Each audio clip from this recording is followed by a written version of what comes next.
Bienvenue dans cette nouvelle revue de moi-même Raph le Renduc. Cette fois-ci, Swoop de la gamme Power of the Prime de classe Deluxe. Et vous remarquez aussi que j'ai acheté Slug. Alors, je vais faire un petit clin d'œil au jeu vidéo Fall of Spartan. En gros, le premier Didabo qui a rencontré Grimlock, c'est Swoop, puis après c'est Slug, puis après c'est Snarl. On a un très beau artwork ici en mode alternatif avec bien entendu les symboles des Primes avec une multitude de couleurs. C'est vraiment très beau. Et on voit ici une image CGI du jouet en rouge, que je vais revenir là-dessus dans quelques instants. Sur le côté droit, on a les 12 symboles des Primes sculptés dans la boîte et on voit pas grand-chose, je ne mentirais pas. Et sur la gauche, un petit artwork de Volcanicus. Par contre, c'est juste un close-up sur leur torse. Il ne faut pas oublier que Swoop va former un des membres. En landau, on a une petite question. Comment le redoutable bombardier Dynamo tirera-t-il la puissance des Primes? Justement, on a l'armure des Primes qui forme la main pour le mode combineur qu'on peut mettre ici sur le torse et ici sur le dos en mode animal. Ça se fait en 11 étapes et je vous parlais qu'il y avait les couleurs rouges ici. C'est un clin d'œil au jouet G1 qui était de même, mais dans l'anime il est bleu. Et je suis content qu'Hasbro ils ont vraiment pris la décision de le mettre bleu comme dans l'anime parce qu'il y a une même, tout simplement. Et à la droite, il nous montre bien entendu les autres Prime Masters qui se vendent individuels avec leur petite fonction ici. Là sur la photo, il nous montre avec Micronus. Dans la revue, ça va montrer plus tard avec Liège Maximo. Comme les boîtes des classes voyageurs comme Grimlock, on a ici un fond avec les 12 symboles des Primes avec une matrice illuminée ici au centre. Vous remarquez, je fais pas attention quand je l'ouvre, j'en ai rien à foutre anyway des boîtes, mais c'est quand même le fun d'avoir ça. Il nous offre comme d'habitude une petite carte avec les mêmes choses qu'on retrouve sur la boîte. Et vous remarquez que l'artwork de Swoop ne respecte pas vraiment le jouet. Vous voyez ici le corps est comme rouge, puis ici ça a l'air d'être le reflet, mais c'est pas de couleur, admettons, or, c'est plus gris-bleu. Parce que c'est assez spécial. C'est vraiment le Swoop de film d'horreur. On peut dire ça de même. Sinon, le Prime qui est associé avec, c'est Prima, le premier Prime que Primus a créé. Et ensemble, il devient champion ailé de la justice. Comme d'habitude, il y a une petite notice. Il montre du monde robot au mode ptérodactyle. Aussi quelques options qu'on va voir dans la revue. L'autre côté, la transformation des deux membres. Et bien entendu, il va former le bras droit de Volcanicus ici. Qu'on n'est pas obligé de respecter vu qu'il n'existe pas dans G1. Voici la belle bête qui est un ptérodactyle. Alors, c'est mon 5e Swoop dans ma collection. Je comprends aussi Strafe de l'univers des films de Michael Bay.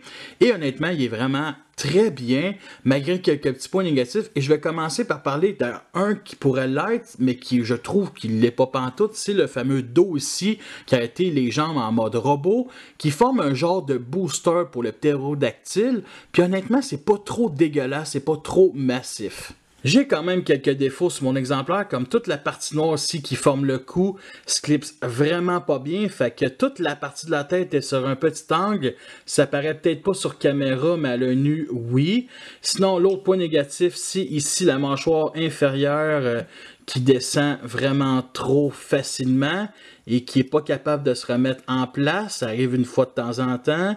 Mais disons que quand on manipule la figurine, ça va toujours descendre. Sinon, la tête ici, ce qui tient, c'est arrêter le petit espace ici qui tient à la base de la crête. Fait que ça se peut que des fois, comme la mâchoire, quand on le manipule, ça descend, mais ça tient mieux que la mâchoire. Il n'y a aucun endroit pour accrocher l'épée sur le mode ptérodactyle, alors j'ai décidé de le mettre ici entre les pièces de booster pour vraiment former une queue tout simplement. Et honnêtement, ça lui va bien, mais ça tient pas tant que ça.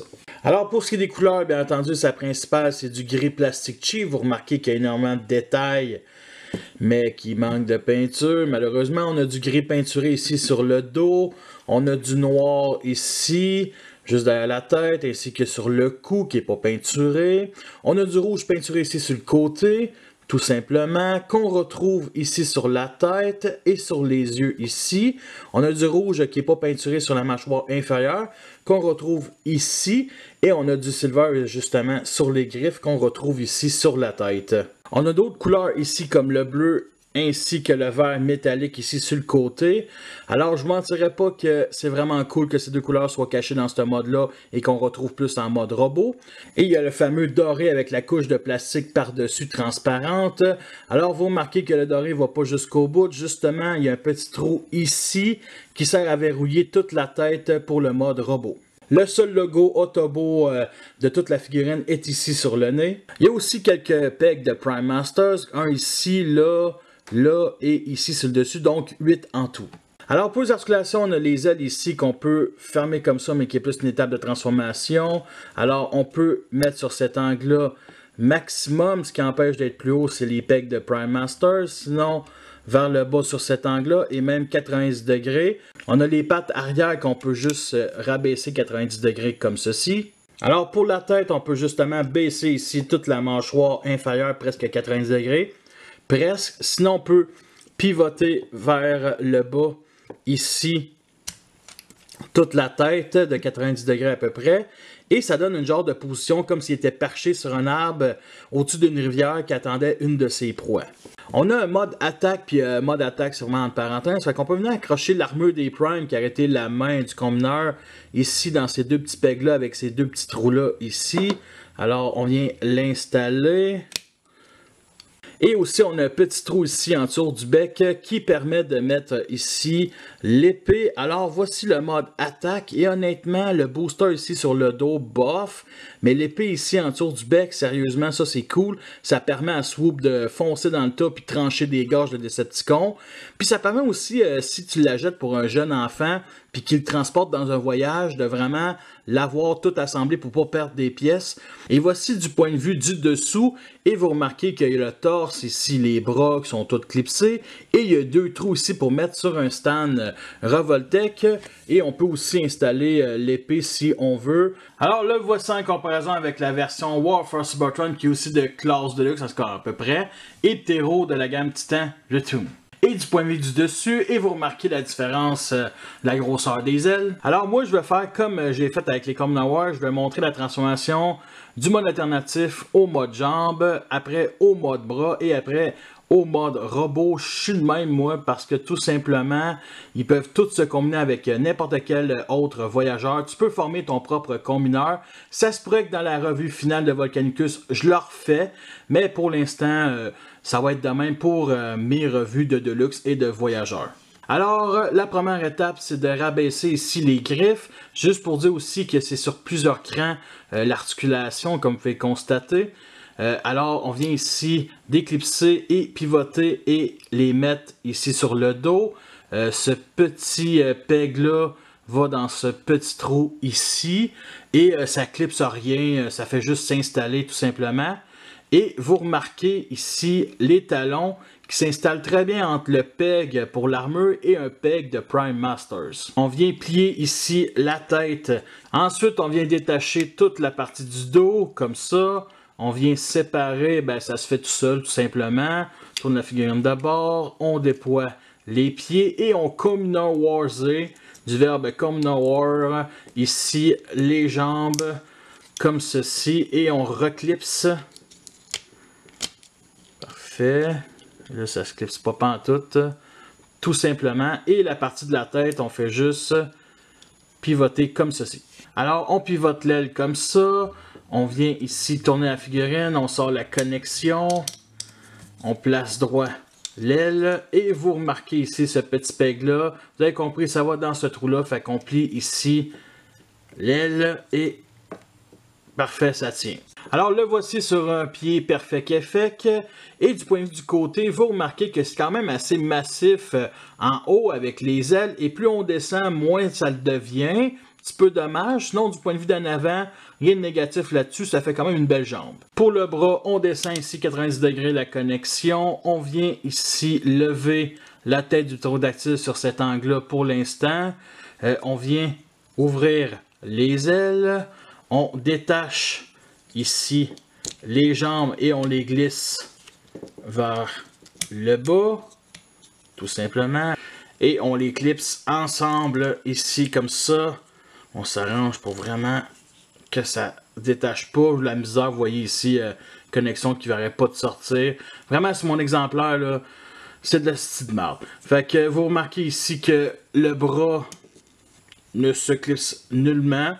Alors, on vient juste seulement le pivoter et ce petit peg-là ici va rentrer dans ce trou-là, comme ceci. Parfait. L'autre bord, c'est la même affaire. On déclipse, on pivote et on clipse. correctement. Et on vient fermer les ailes ici. Et on peut lui mettre sa main officielle et non une main Perfect Effect qui lui va quand même très bien. Alors ça ressemble à ça le mode bras, ok? Et c'est un peu laid. Alors moi ce que je fais, c'est que je mets la tête ici droite, tout simplement. Je vais enlever la main. Et les ailes, soit on peut les mettre comme ceci, ça forme des épaules assez massives, ou soit vraiment plus vers le haut pour cacher un peu la tête. Là la mâchoire, on va la laisser de même, là. C'est vraiment la petite tête qui n'est pas capable d'être droite, là. Pour le mode robot, on sépare les jambes. On vient ici baisser les ailes.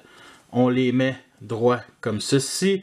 On détache les bras et on sort les mains tout en rabaissant les avant-bras. Comme ceci. Comme ça. Et on vient mettre la tête ici sur le torse. Et bien entendu, ça s'accroche à la fourche ici. On descend la connexion. On montre les ailes sur cet angle-là. Et le voici en mode robot. Et il est vraiment très screw-knuckle comme on voit dans la série G1. Alors, c'est sûr qu'il y a quand même quelques défauts. Comme ici, tous les bras sont assez minces comparé au, mettons, au reste du corps. Il y a quand même des grosses ailes, ça compense. Il y a des jambes qui sont assez larges.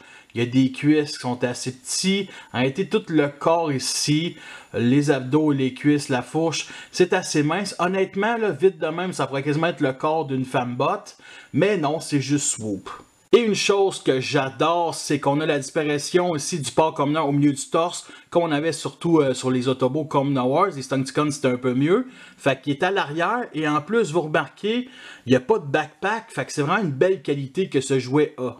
Alors pour ce qui est des couleurs, il garde bien entendu les mêmes qu'on voit en mode alternatif. On voit beaucoup plus le vert métallique ici qui est peinturé. Le bleu sur le torse qui n'est pas de la peinture. Et ici, les genres de stickers, ce que j'ignore, c'est vraiment des stickers. En tout cas, ces stickers sont très bien appliqués. Et bien entendu, sur la tête, on a du silver, du noir, du rouge pour la crête ici, qui est gigantesque, on va se dire. Et il y a aussi des yeux turquoise qui sont peinturés et du mascara autour. Sans oublier aussi les genres de petits grillages sur ses oreilles, sur chaque bord. Sérieusement, cette tête-là là, est vraiment très belle. Et je rajouterais que sa tête n'est pas noire, mais vraiment gris foncé. Le même qu'on retrouve sur le dos en mode ptérodactyle. Voici l'épée qui nous fournit avec quand même quelques petits détails ici, le manche. J'aime beaucoup aussi la forme de l'épée, ça commence petit, ça s'élargit et ça finit pointu. Bien entendu, toute la partie ici est recouverte de peinture rouge-orange. À la base, c'est transparent. Et c'est assez spécial, ça sort vraiment play school. Alors c'est sur une poignée 5 mm et 3 mm ici. Qu'on peut justement venir installer ici dans ce petit trou-là, derrière son bassin, pour stocker son arme. Puis avant quelqu'un me dise « Ouais, mais c'est fait pour mettre des stands Revoltech. » Fermez vos yeux, c'est fait aussi pour mettre son arme. Comme vous pouvez constater, la taille de l'épée fit très bien avec la taille de ce jouet-là. Il manque bien entendu un fusil. Alors voici l'armure des Prime avec un peg 5 mm ici qu'on peut mettre dans cette direction ou l'autre tout simplement. Alors on a aussi deux trous 5 mm sur chacun des pouces, c'est assez spécial. Et on a une partie transparente ici au milieu et il y a quand même beaucoup de détails. C'est sûr qu'on voit pas grand chose là, mais il y en a quand même. Il y a aussi même des petits canons, en tout cas qui fait illusion de canon. Il y en a même qui pensent que c'est une arme. Moi, je pense plus à un genre de fusil à soudure. Fait que ça, c'est une poignée 5 mm. On peut l'accrocher dans la main. Je ne vous montrerai pas parce que c'est lettre. Et bien entendu, ici, un petit trou qui est trop petit pour installer sur les pegs de Prime Masters. Ici, chaque Deluxe, il nous en offre un. Alors, on peut venir installer ceux qui sont trop ici, derrière, mettons, le pied. Personnellement, je pense que ça forme beaucoup mieux, mettons, des orteils que ça. Alors, on va venir former la main ici en sortant les doigts, tout simplement, et on pivote ici les pouces vers l'intérieur. Alors, honnêtement, un combineur avec 2 pouces, pourquoi pas, tant que c'est pas les classes de luxe. Sinon, il y a 3 pics ici, ça fait très dynamo. Et voici une petite comparaison avec justement le fameux pied-point-flingue Comna Wars, qui date quand même de 3 ans, avec tout simplement 1 pouce. Alors, tous les deux ont certains avantages, désavantages. Lui, il a double canon ici. Les doigts, on ne pouvait pas les rabaisser un peu plus comparé à celui-là que oui. On remplace aussi les doubles canons par la gimmick d'installer un Prime Masters, que je trouve ne sert pas à grand chose. Mais quel est le meilleur entre ces deux-là? Might honnête, cette version-ci, mais ma préférence va bien entendu sur les mains Perfect Effect. On peut venir aussi l'accrocher ici sur le trou 5 mm sur le bras pour vraiment former un genre de bouclier ou un gros point américain pour qu'il puisse se défendre avec son épée aussi. Donc, peut boxer. Alors, revoici la main en armure. Fait qu'on peut venir l'installer sur le chest avec les deux petits pegs ici qui viennent s'installer dans le petit trou ici en dessous de chaque œil. Alors, on y va. Fait que le premier peg ici comme ça, on pivote l'armure et on vient installer le deuxième peg parfaitement et swoop est enceinte. Et honnêtement, cette gimmick-là est un peu nulle, on va se dire. Fait qu'on peut venir ici détacher la partie transparente, la mettre de côté et rajouter ici un Prime Masters au centre. Et honnêtement, c'est assez laid. C'est Liège Maximo avec son beau visage de base. Bref, et pourquoi pas la tête de Ptero Titan Return. Et avec les mêmes pegs qu'on met sur le torse, on peut venir l'accrocher ici dans le dos, dans ces petits trous-là, sur chaque bord. Alors pour les articulations, on a la tête ici qui est sur bas joint, mais qui peut juste baisser sur ce petit angle-là. Sinon de gauche à droite. On a les bras ici qui sont sur bas joint, donc si on n'aurait pas eu l'aile, on aurait pu pivoter sur 60 degrés. Sinon on peut lever sur cet angle-là. Pivot ici et un pli 90 degrés. Comme vous pouvez constater, sur l'avant-bras. Et on peut rentrer ça un peu plus vers l'intérieur, mais c'est une étape de transformation. Il y a un petit souci ici, le bec de ptérodactyle est accroché ici à la fourche, alors ça ne permet pas de pivoter, mais si on le déclipse, oui ça peut pivoter de 60 degrés, alors le bec aurait dû s'accrocher aux abdos au lieu de la fourche. Pour moi c'est vraiment un point négatif de la figurine. Pour les jambes, on peut les mettre sur cet angle-là, vers l'avant ici, vers l'arrière comme ceci, sinon pivot. Ici le genou un petit peu vers l'avant et surtout vers l'arrière comme ceci. Pour ce qui est des pieds, on peut seulement juste les rabaisser, mais c'est une étape de transformation. Alors, une chose que j'aime avec cette figurine-là, et c'est la même chose avec la version Fall of Spartan et Strafe Age of Extinction, c'est que ces ailes ici sont articulées, fait qu'on peut vraiment les mettre un peu plus vers l'intérieur pour former une genre de cape ou whatever.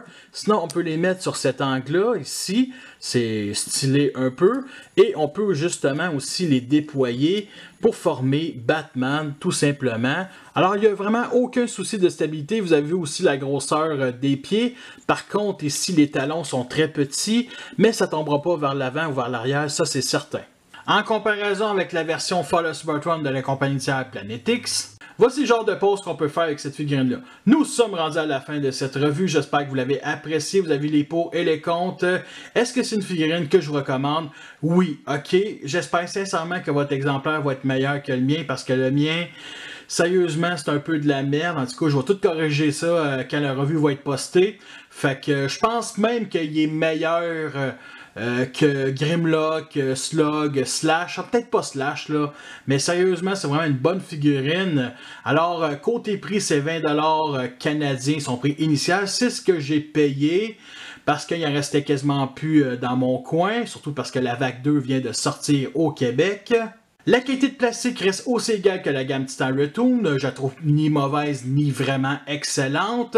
C'est assez léger comme plastique. Fait que je l'ai trouvé à mon Walmart. Fait que merci à tous d'avoir écouté cette revue-là. Fait que sur ça, je vous laisse et à la prochaine.